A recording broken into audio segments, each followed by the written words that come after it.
अस्सलाम वालेकुम, welcome back again. आज हम केमिस्ट्री पार्ट 1 चैप्टर नंबर 8 के लेक्चर नंबर 31 को डिस्कस करेंगे और आज हम इसके अंदर एक्सरसाइज का जो न्यूमेरिकल क्वेश्चन नंबर 20 है उसको डिस्कस करेंगे। अच्छा बेटा, ये जो न्यूमेरिकल है ये लॉन्ग क्वेश्चन में कई बार आ चुका है, तो इसकी स्टेटमेंट बड़ी है। इसका मतलब ये नहीं है कि ये लॉन्ग क्वेश्चन अनइम्पोर्टेंट है, ये कई बार आ चुका है।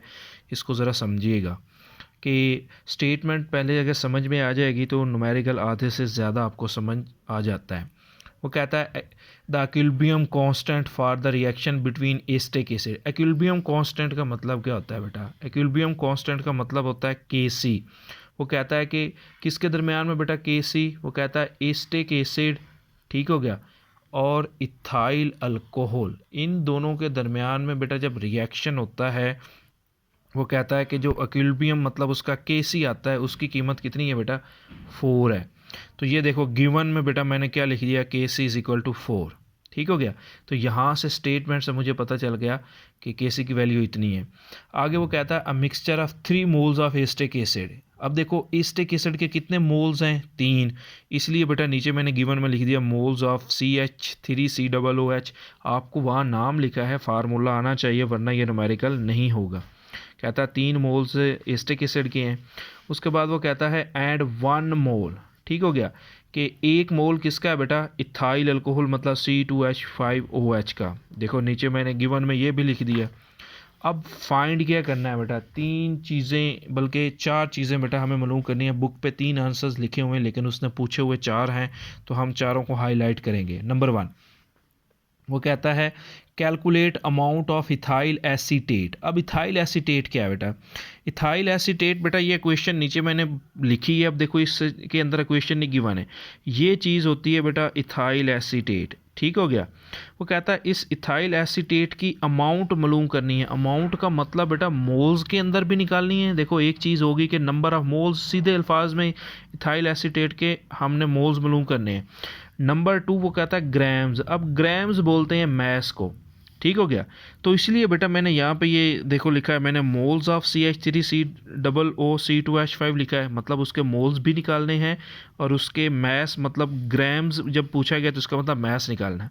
उसके बाद आल्सो कैलकुलेट मैसेज, और मैसेज किन का निकालना? रिएक्टेंट्स। रिएक्टेंट्स बेटा दो हैं इक्वेशन में, एक है एसिटिक एसिड और एक है इथाइल अल्कोहल। एंड पे इन दोनों के मैसेज भी निकालने हैं, और वो कौन से मैसेज निकालने हैं? जो पीछे बच गए होते हैं। तो अब ये थी स्टेटमेंट बेटा। देखो स्टेटमेंट से देख के मुझे जो गिवन डाटा था उसकी भी समझ आ गई कि उसकी केसी वैल्यू इतनी है, और कितने मोल्स बेटा एसिटिक एसिड के रिएक्ट करते हैं? 3 करते हैं। किसके साथ? इथाइल अल्कोहल के 1 मोल के साथ। और ये चीज़ें वो पूछ रहा है। आगे सोल्यूशन में आते हैं बेटा। देखो सोल्यूशन में वो कहता है जब टाइम स्टार्ट मतलब रिएक्शन शुरू हुआ है, 3 मोल्स एसिटिक एसिड के 1 मोल इथाइल अल्कोहल के साथ मिलके स्टार्ट में बेटा 0 प्रोडक्ट होती है किसकी बेटा? इथाइल एसीटेट और वाटर की। जब इक्विलिब्रियम पे पहुंचता है, मिसाल के तौर पे वो कहता है कि इक्विलिब्रियम पे पहुंचने के बाद, ये आपको मैं पहले भी सिखा चुका हूँ कि एक्स अमाउंट हमारे पास प्रोडक्ट बन चुकी है वाटर की भी और इथाइल एसीटेट की भी। तो जितनी अमाउंट बन चुकी है वो हम इक्विलिब्रियम की हालत में इन मोल से क्या कर लेंगे? माइनस कर लेंगे। उसके बाद बेटा हमें केसी लिखना होता है, और केसी हमारे पास क्या होता है? Concentration of product over concentration of reactant. Product बेटा इस इक्वेशन के अंदर हमारे पास क्या है? इथाइल एसीटेट और वाटर, और रिएक्टेंट हमारे पास क्या है? एसिटिक एसिड और इथाइल अल्कोहल। अब इक्वेशन से बेटा आपको मतलब साफ जाहिर नज़र आ रहा है कि केसी मतलब कि इथाइल जो हमारे पास बेटा जो इथाइल एसीटेट है उसके मोल्स को हमने एक्स के साथ लिखा है, H2O के मोल्स को भी हमने एक्स के साथ लिखा है, और जो इक्विलिब्रियम स्टेट पे जो आपके पास एसिटिक एसिड है उसके मोल 3 - एक्स थे, और जो इथाइल अल्कोहल के मोल्स थे वो कितने हैं? 1 - एक्स है। एक्स और एक्स को मल्टीप्लाई करें तो एक्स स्क्वायर आता है। नीचे वालों को मैंने मल्टीप्लाई करके लिखा है, ये सारा मैथ का है जो आपने 10th में पढ़ा हुआ है। 3 को 1 से मल्टीप्लाई किया, आंसर आ गया 3। 3 को -x के मल्टीप्लाई किया, आ गया -3x। अब -x को 1 से मल्टीप्लाई किया, -x। अब माइनस को -x के साथ मल्टीप्लाई किया, minus minus plus x square. X और एक्स मिलकर क्या बन गए? X square is equal to के सी की कीमत जो 4 गिवन है मैंने लिख ली 4/1, क्योंकि क्रॉस मल्टीप्लिकेशन करेंगे।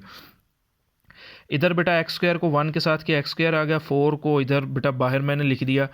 अब इनको मैंने सॉल्व कर लिया, देखो तरतीब से लिख लिया। एक्स स्क्वायर को मैंने पहले लिख लिया, माइनस का 3x और माइनस का 1x मिलके कितने बन गए, माइनस के 4x, प्लस ये स्टार्ट वाला जो 3 है मैंने वैसे का वैसे लिख लिया। ये आप 10th में पढ़ चुके हैं मैथ के बेसिक अलजब्रिक जो रूल्स हैं कि सबसे पहले हम बड़ी डिग्री वाला लिखते हैं, उसके बाद छोटी वाला और उसके बाद कांस्टेंट को लिखते हैं। उसके बाद बेटा हमने 4 को अंदर मल्टीप्लाई कर दिया, ये 4x² माइनस 16x, 4 3 ज़ार 12। अब ये एक्स स्क्वायर इधर प्लस का था, इसको दूसरी साइड पे लेके गए हैं तो इधर क्या आ गया बेटा, माइनस का आ गया, ये इज इक्वल टू 0 हो गया। एक क्वाड्रेटिक इक्वेशन बनाने जा रहे हैं, 2 दर्जी मसावात।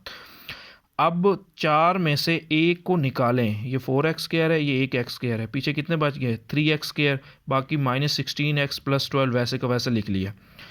आगे देखो बेटा, क्वाड्रेटिक इक्वेशन को सॉल्व करने के 3 मेथड्स होते हैं। आपने एक पढ़ा है बाय क्वाड्रेटिक फार्मूला, जो कि हम यहाँ पे अप्लाई करेंगे। एक आपने पढ़ा है बाय कंप्लीटिंग स्क्वायर, वो भी नहीं पढ़ेंगे। एक और आपने बेटा फार्मूला पढ़ा हुआ है बाय फैक्टराइजेशन। तो हम क्वाड्रेटिक फार्मूला अप्लाई करेंगे क्योंकि ये सबसे आसान होता है, बच्चों को समझ में आता है। और क्वाड्रेटिक फार्मूला के लिए आपने बेटा चीज़ें समझी हुई हैं कि एक्स स्क्वायर के साथ मतलब जो हमारे पास कोएफिशिएंट होता है उसको हम a के बराबर लेट करते हैं। x के साथ जो कोएफिशिएंट होता है मतलब -16 जो है वो हमारे पास b के बराबर लिखते हैं, और जो बिना वेरिएबल के होता है जिसे कांस्टेंट बोलते हैं वो c के बराबर लिखते हैं। और क्वाड्रेटिक फार्मूला होता है x = -b plus -b² - 4ac square root over 2a। बेटा ये फार्मूला अब आपको मैथ का आना चाहिए, फिर जाके न्यूमेरिकल ये हल होगा। अब वो कहता है कि इस फार्मूले में मैंने कीमतें दर्ज की, ये देखो माइनस इंटू बी की जगह पे -16 प्लस -16 का स्क्वायर -4, ए की जगह पे 3 और सी की जगह पे 12, नीचे बेटा 2, ए की जगह पे 3, ये माइनस माइनस प्लस का 16 हो गया, प्लस माइनस बेटा अब माइनस का स्क्वायर लेंगे तो प्लस आ जाएगा, 16 का स्क्वायर लेंगे, 16 को 16 से ही मल्टीप्लाई करेंगे तो आंसर आएगा 256। आगे -4 3 ज़ार 12, 12 12 ज़ार 144। नेक्स्ट स्टेप के अंदर बेटा वो कहता है कि प्लस हमारे पास ये 16 वैसे का वैसा, प्लस माइनस 256 में से 144 को माइनस करें, आंसर आता है 112 डिवाइडेड बाई 6। अब नेक्स्ट स्टेप में हमने बेटा 112 का जज़र मालूम किया, स्क्वायर रूट लिया है तो आंसर आ गया 10.58/6। अच्छा यहाँ पे देखो प्लस माइनस है, अब यहाँ से 2 रास्ते निकलते हैं, ये आप सीख के आए हैं। एक बार हम क्या करेंगे उसका प्लस करके आंसर निकालेंगे, एक बार हम क्या करेंगे बेटा उसका माइनस करके आंसर निकालेंगे। ये देखें गौर से, 16 प्लस 10.58/6, 16 माइनस 10.58/6। अच्छा जब आपके पास हमने प्लस करके निकाला है ना, इन दोनों को प्लस करने से ये आंसर आ गया, फिर 6 के साथ डिवाइड किया तो आंसर हमारे पास आ गया बेटा 4.43। जब माइनस करके हमने निकाला तो आंसर आ गया बेटा 0.9। अच्छा यहाँ पे इसीलिए इम्पोर्टेंट है क्योंकि यहाँ पे x की 2 वैल्यूज़ आती हैं, कौन सी वैल्यू आगे हम मोल्स के लिए अप्लाई करेंगे बच्चों को पता नहीं चलता। देखो मैंने नीचे लिखा है x is not possible, plus वाली वैल्यू पॉसिबल क्यों नहीं है और वो मुझे बेटा कैसे पता चला। ठीक हो गया, ये ही पॉसिबल क्यों है। देखो बेटा इक्वेशन में जो आपके पास है ना, अब इक्वेशन में इसको समझिएगा। इक्वेशन में बेटा मोल्स ये हैं 3 और 1 4, टोटल मोल्स कितने हैं बेटा 4 हैं। लेकिन जब हम 4 मोल इस्तेमाल कर रहे हैं तो किस तरह से बेटा ये हो सकता है कि 4 मोल्स की हम इस्तेमाल करें और आपके पास 4 से ज़्यादा मोल बन जाएं। ये तो 4 से ज़्यादा है, लेकिन हमने तो साइंस के अंदर पढ़ा है कि हमेशा पैदा होने वाली प्रोडक्ट की कंसंट्रेशन लेस देन हमारे पास थ्योरेटिकल होती है कि 100% एफिशिएंसी नहीं हो सकती। तो इसका मतलब ये मोल पॉसिबल नहीं हो सकते क्योंकि ये तो रिएक्टेंट से ही ज़्यादा है, तो रिएक्टेंट से ज़्यादा कैसे प्रोडक्ट बन सकती है। तो इसका मतलब ये मोल कम है, तो हम ये नेक्स्ट के अंदर ये मोल निकालेंगे और ये हमने एक्स निकाला है बेटा। तो अब देखो पहली चीज़ जो हमें मालूम करनी थी कि वो कहता था ना कि find the moles of ethyl acetate. ठीक हो गया। अब देखो ये आपके पास जब टी एक्विलिब्रियम पे थी, ठीक हो गया, तब उसके मोल्स को हमने x के साथ रिप्रेजेंट किया था, तो अभी बेटा हमने x का आंसर निकाला है। तो इसका मतलब पहला आंसर हम लोगों ने निकाल लिया और वो हमारे पास कितना है 0.9 मोल्स। ठीक हो गया। अच्छा वो कहता है कि दूसरा वो साथ में उसने मैंने आपको वहाँ 4 पॉइंट्स बताए थे, उसमें एक दूसरा पॉइंट में वो कहता है कि उसका मैस भी निकालें। ठीक हो गया। अब मैस बेटा कैसे निकालते हैं आपको पता है बेटा, moles multiply by molar mass. ठीक हो गया। मोल्स इसके इतने आए हैं 0.9 और उसका मोलर मैस बेटा ये आगे मैंने लिखा है कि मोलर मैस फार्मूले से पता चलता है। ये देखो मैंने कैसे नीचे लिखा है, कार्बन का 12, हाइड्रोजन के 3 × 1, आगे कार्बन का फिर से 12 बेटा, ऑक्सीजन 16, फिर ऑक्सीजन 16, फिर कार्बन 2 है बेटा, 2 चूँकि एक कार्बन का 12 होता है 2 × 12, उसके बाद बेटा 5 हाइड्रोजन है 5 × 1। इन सब की कैलकुलेशन करने के बाद बेटा आंसर आता है 88। ठीक हो गया। अब 88 को 0.9 से मल्टीप्लाई करेंगे तो आंसर कितना आ जाएगा बेटा आपके पास 79.25 ग्राम। तो दो आंसर्स हमने निकाल लिए हैं। पहला कि वो कहता है कि इथाइल एसीटेट का मोल्स मालूम करें। ये मोल्स का आंसर बुक पे नहीं लिखा हुआ, लेकिन उसने पूछा हुआ है, आपको बोर्ड में बताना है। ठीक हो गया। उसके बाद बेटा मैस उसने लिखे हुए हैं, तो मैस का आंसर हमने निकाल लिया है। उसके बाद बेटा नेक्स्ट बेटा देखो वो कहता है मैस ऑफ जो रिएक्टेंट्स, देखो उसने पूछा है रिएक्टेंट्स का मैस बताएं जो पीछे बच गया है। ठीक हो गया। अब रिएक्टेंट्स में दो चीज़ें हैं, एक है एस्टिक एसिड और दूसरी क्या है बेटा इथाइल अल्कोहल है। इसलिए बेटा मैंने यहाँ पे डायरेक्टली रिएक्टेंट की जगह पे उनके फार्मूलाज लिखे हैं ताकि आपको करने में आसानी हो जाए। तो मैस ऑफ बेटा जो हमारे पास क्या है बेटा एस्टिक एसिड लेफ्ट बिहाइंड, हम कैसे निकालेंगे बेटा, हम पहले उसके मोल्स निकालेंगे।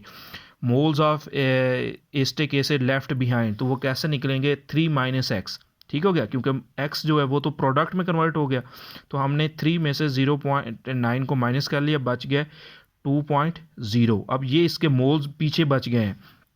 आगे बेटा जैसे ऊपर हम लोगों ने मोल से हम लोगों ने मैस निकाला है, तो इसका मैस चूंकि इसने पूछा मैस है, इसमें मोल्स नहीं पूछे, पूछा मैस है, तो लेकिन मोल्स हमें मैस निकालने के लिए निकालने पड़ रहे हैं। तो हम क्या करेंगे, मैस ऑफ एस्टिक एसिड बेटा जो लेफ्ट बिहाइंड है उसके मोलर मैस को मल्टीप्लाई करेंगे। आगे मैंने ये एस्टिक एसिड का मोलर मैस लिखा है, कार्बन का 12, 3 हाइड्रोजन का, फिर कार्बन का 12, फिर ऑक्सीजन का 16, फिर ऑक्सीजन का 16 और एक हाइड्रोजन का, फिर इन सबको सम करेंगे तो 60 आएगा। 60 को 2.1 से मल्टीप्लाई करें 126 ग्राम आएगा, तो तीसरा आंसर आ गया। उसके बाद इसी तरह से बेटा उसने दूसरे रिएक्टेंट मतलब इथाइल अल्कोहल का भी मैस पूछा है। उसका निकालने के लिए पहले हम बेटा उसके मोल्स निकालेंगे, जैसे अभी मैंने आपको सिखाया है कि हम लेफ्ट बिहाइंड जो मोल्स हैं वो निकालेंगे 1 - x से। तो एक में से 0.9 को माइनस करेंगे तो आंसर आएगा 0.1। फिर हम उसके बेटा अभी मैंने 2 बार आपको समझा चुका हूँ कि मोल्स से मोलर मैस को मल्टीप्लाई करेंगे तो उसका गिवन मैस निकल आएगा बेटा।